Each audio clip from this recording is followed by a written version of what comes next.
Jefferson Wiggins was silent about his horrors in World War II for 65 years. When he finally spoke, his story led to a memorial. Now, thanks to Donald Trump, that memorial is gone. The Netherlands American Cemetery at Margraten is one of the most sacred sites in Europe. 8,301 American soldiers are buried there. Another 1,722 names are listed on the walls of the missing. They died liberating Europe from Nazi occupation during Operation Market Garden, the Battle of the Bulge, the final push into Germany. But here's what makes Margraten unique. Since 1945, every single grave has been adopted by a Dutch family. They tend the graves, bring flowers, research the soldiers' lives. They pass this responsibility down through generations. Some families have been caring for the same grave for 80 years. This level of devotion doesn't exist anywhere else in the world. The cemetery itself was built in November 1944 by two segregated all-black units, the 961st Quartermaster Service Company and the 3132nd Quartermaster Service Company. 260 men in the 961st. They arrived to find thousands of bodies waiting. The ground was frozen. There were no coffins. Bodies had to be wrapped in mattress covers. The men dug graves by hand with picks and shovels, 6 feet deep, 20,000 times, in one of the coldest, wettest winters on record. The psychological toll was devastating. First Sergeant Jefferson Wiggins, who led the work at age 19, later described men crying silently as they dug. No one spoke during the day except those who prayed over graves. One soldier, James Parks, would stand at attention after each burial, place his hand over his heart, and sing a spiritual every single time. Wiggins buried the memory so deeply that he didn't speak of it for 65 years. Not to his wife, not to his children. The trauma was that severe. Of the 8,301 soldiers buried at Margraten, 172 are African American. They represent about 12.5% of the American forces that liberated the Netherlands. For decades, their stories were invisible in the official record. Then, in 2009, Dutch historian Mieke Kerkels tracked down Jefferson Wiggins, the last surviving member of the 961st, and convinced him to finally speak. His testimony changed everything. It launched the Black Liberators Project. It sparked books, documentaries, research initiatives. The Dutch people who had been tending these graves for 65 years learned for the first time that the cemetery had been built by black American soldiers facing segregation. And they wanted that story told. Fast forward to 2024. After years of advocacy by Dutch historians, the Black Liberators Foundation, and veterans organizations, 2 memorial panels were installed in the visitor center at Margraten. They were added to what was described as a permanent exhibition. The first panel told the broader story. It explained that approximately 1 million African Americans served in World War II, that they fought 2 wars simultaneously, one against the Axis powers abroad, and one against racism and segregation within their own military.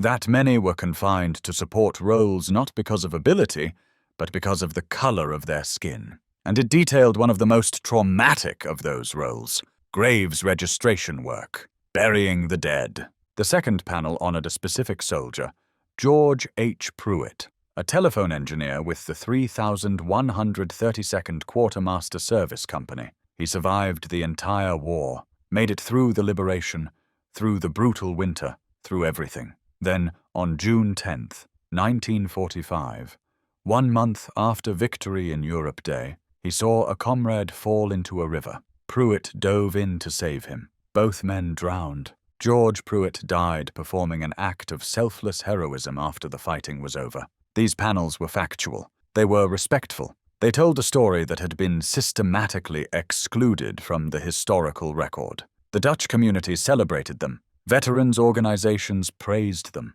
They filled a gap that had existed for 80 years. And then, in 2025, they vanished. The removal was first reported by the Dutch newspaper NRC on November 7, 2025. The 2 memorial panels had been quietly taken down. No public announcement, no explanation to the Dutch organizations that had fought for them, no notice to the Black Liberators Foundation. They were just gone. The American Battle Monuments Commission, the U.S. government agency that manages the cemetery, offered only vague statements.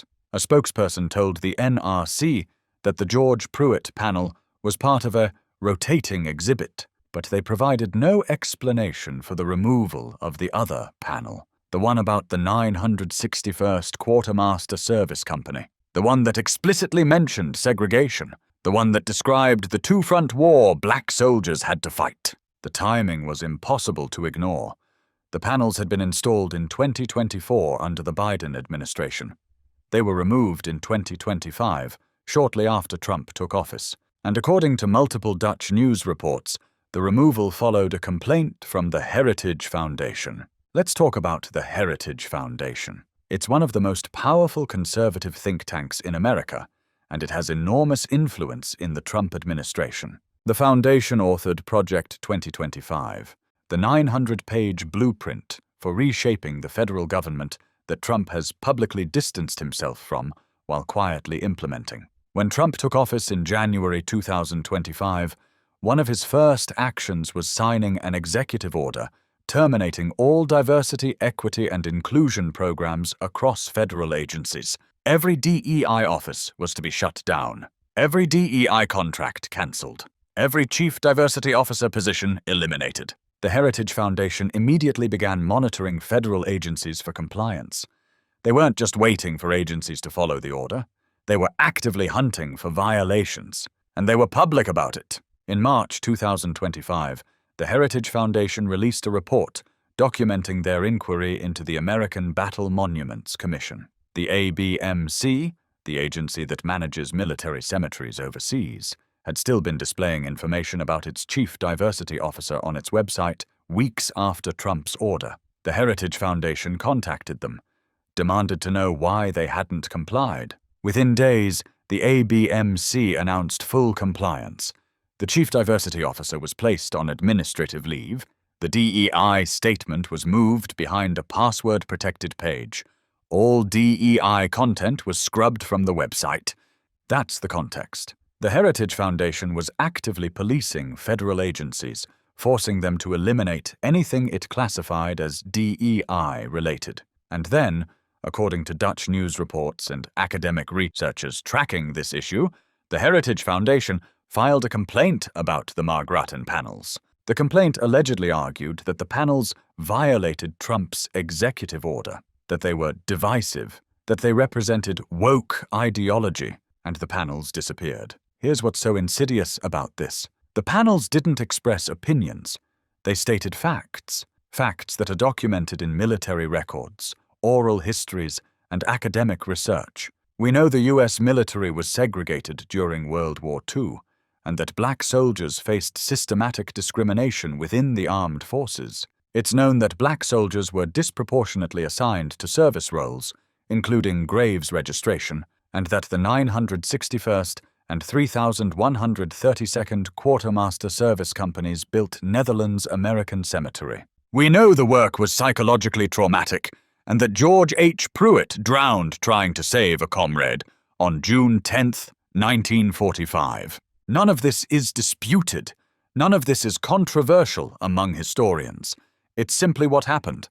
But the Heritage Foundation classified it as diversity ideology, and the Trump administration removed it. Professor Kees Ribbons, senior researcher at the NIOD Institute for War, Holocaust, and Genocide Studies in the Netherlands, told the NRC he was shocked by the removal. At the same time, he said, it fits with the Trump administration's policy targeting diversity and inclusion programs. Think about what that means. Acknowledging that black soldiers faced segregation is now considered a diversity program. Stating that they were assigned traumatic work because of their race is now classified as divisive. Honoring a black soldier's heroism, like George Pruitt's sacrifice, is apparently too woke to be allowed in a federal cemetery. The message is clear.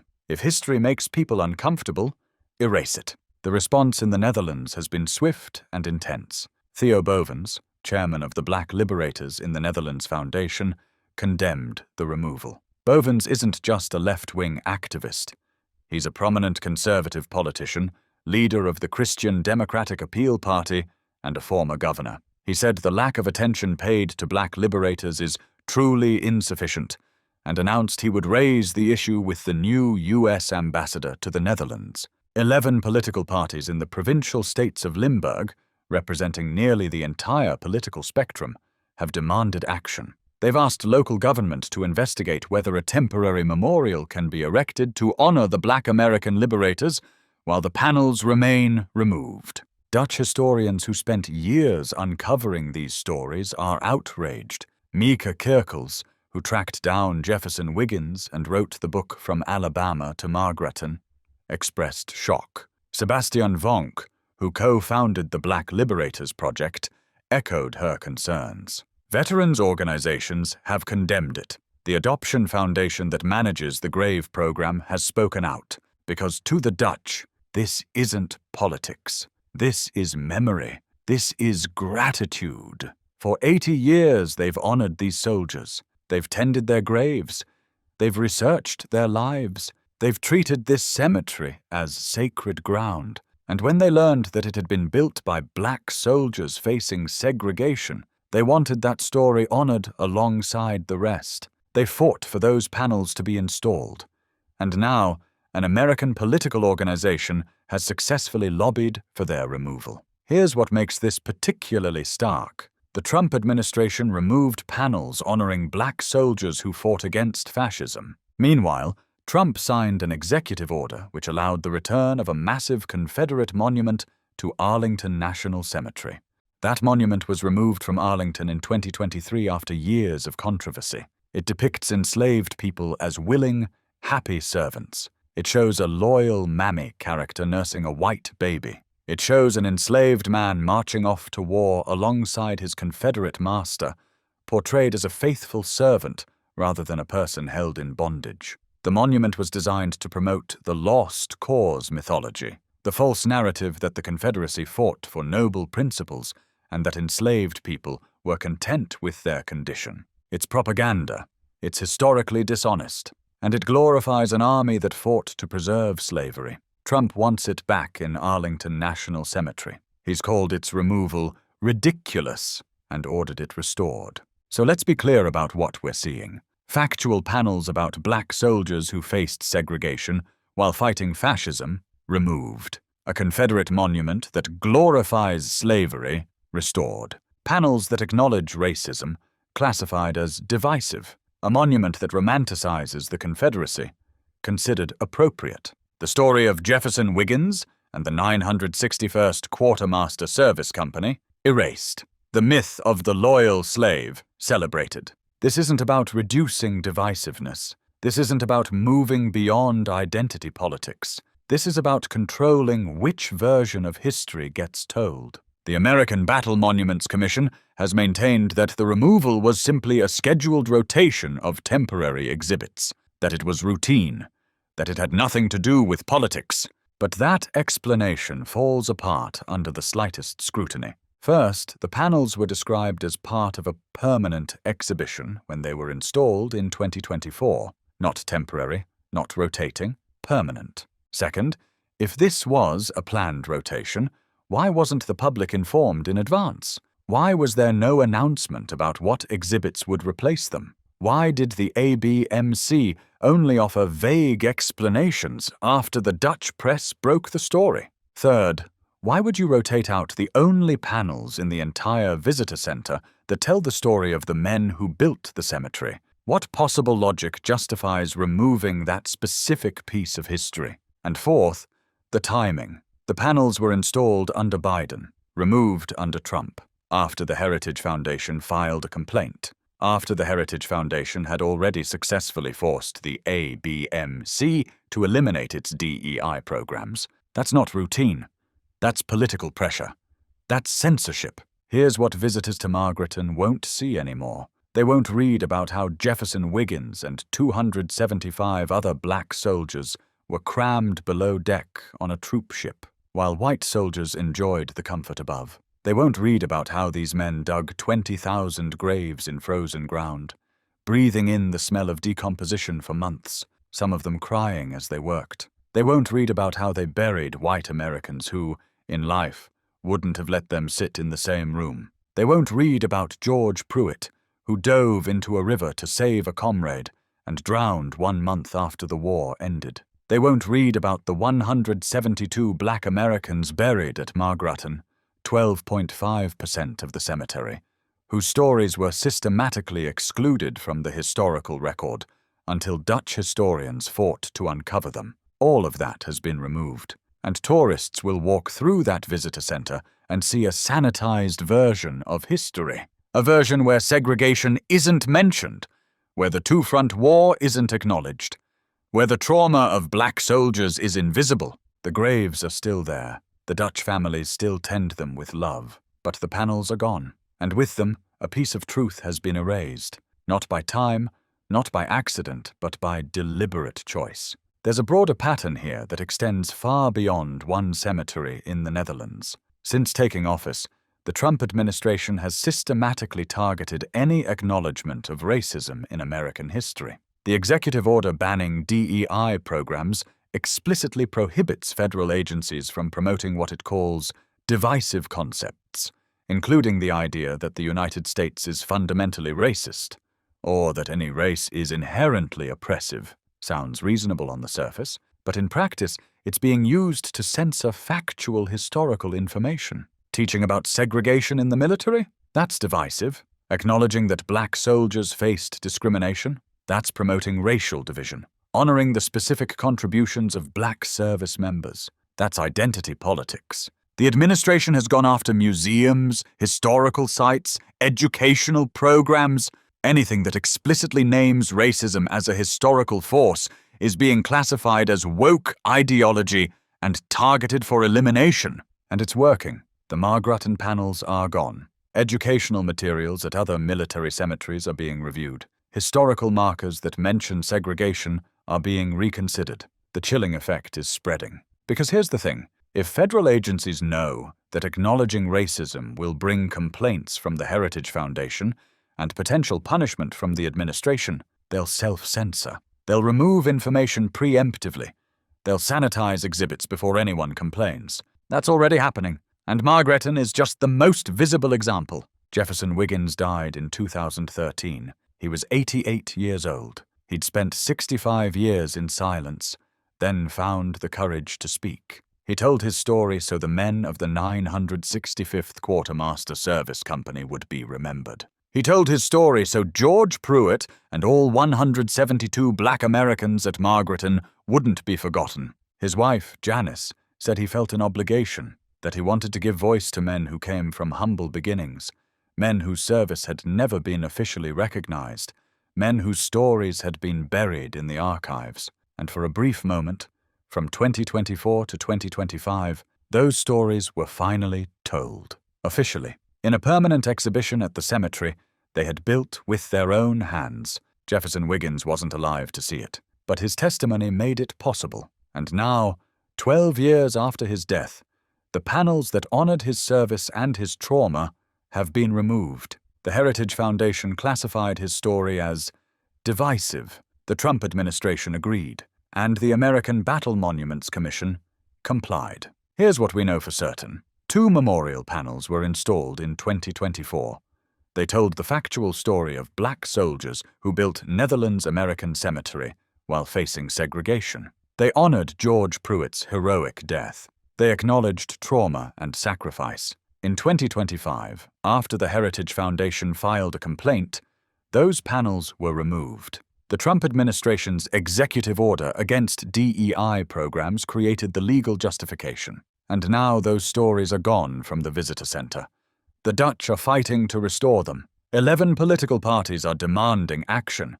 Historians are speaking out. Veterans organizations are condemning the removal. The Adoption Foundation that has cared for these graves for 80 years is calling for the panels to be reinstated. But the U.S. government, under Donald Trump, has decided that acknowledging segregation is too divisive, that honoring black soldiers who faced discrimination is woke ideology, that telling the full truth of American history is unacceptable, and so the panels remain removed, and Jefferson Wiggins's story has been silenced again. The graves at Margraten are sacred ground. Every soldier buried there gave their life for freedom. But the men who dug those graves, who worked in frozen ground, who wrapped bodies in mattress covers, who buried their trauma for 65 years, they've been erased from the official record. Not because their story isn't true, not because it isn't important, but because someone decided it was too uncomfortable to tell. That's the silence at Margraten. And it's a choice the Trump administration made deliberately. But we won't forget them. Not now, not ever. Donald can try, but he can never erase the heroes that fought to defend democracy and the very chair he sits in today. He is a coward. Let's not forget how he lied about an injury to avoid going to war in Vietnam. He can never be even a millionth of the hero these soldiers were. Trump will one day be forgotten, unlike these actual heroes.